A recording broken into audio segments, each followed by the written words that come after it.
Hello, hello. Una sa lahat, nagpapasalamat ako sa Panginoon Diyos na siyang nagbigay ng sa kasalan nito na si Marlon at si Sarah pinagkaisan niya. Napasalamat ako na naging asawa ni Sarah si Marlon. Siguro yung binigay ng Panginoon na sila ay dalawa ay magkapiling habang buhay. Sana Marlon, Sarah, may forever kayong dalawa. Kagaya ni mama mo, hanggang namatay siya, siguro narinig niya siguro sa kabilang buhay. Hanggang nakasakit siya, 14 years siya na stroke. Pero kahit kailan, hindi ko pinabayaan si mama mo. Kaya gayahin niyo rin kami. Ang karma, may karma.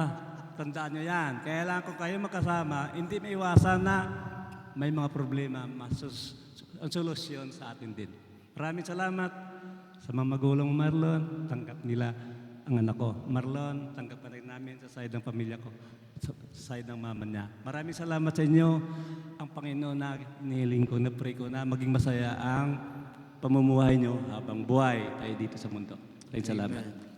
Pakinggan naman natin si Ante Ninette. Wala man si Ante Inday, di ikaw na. Magandang hapon sa lahat. Although, tiyahin na ako. Pero napapasalamat ako sa Panginoon na sa pagkatagal ng paghahanda nila Sarah, at least narating na nila ang kanilang minimiti sa buhay. Alam ko, kung buhay lang si Inday, alam ko masaya siya. Kahit na-stroke na siya, survive pa siya ng almost 13 years. Hindi na lang naantay ng another 5 years para makita ang kasal ni Sarah. Pero alam ko, although wala siya, masaya na rin siya para sa kanyang anak. Kaya purihin ng Panginoon. Thank you po. Sa parents naman ni Brother Marlon, pakinggan po natin si tatay.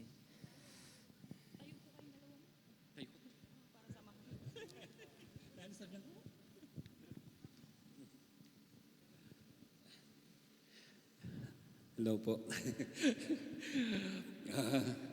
Ang masasabi ko lang sa inyo, mga anak ko, pagbutihin yung pagmamahal nyo na may takot sa Panginoon.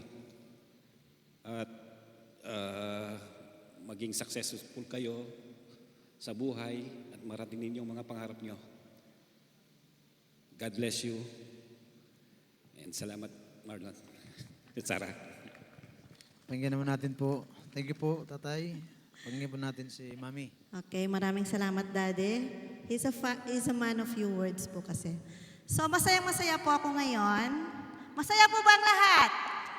Oh, di ba? Ang saya-saya po natin para sa kanila. Wala wala po akong ibang masabi. I just want to thank everyone. We are all special. You are all special kasi nakarating po kayo ngayon dito. Dahil kung wala kayo, ewan ko kung anong maging itsura ng kasal nila if the seats are empty. But anak, Marlon, I am so happy for you and Sarah. Alam mo naman, Sarah 1, Sarah 2. So just show your love every day and make God as the center of your relationship. We are all here supporting you and loving you for your ups and downs.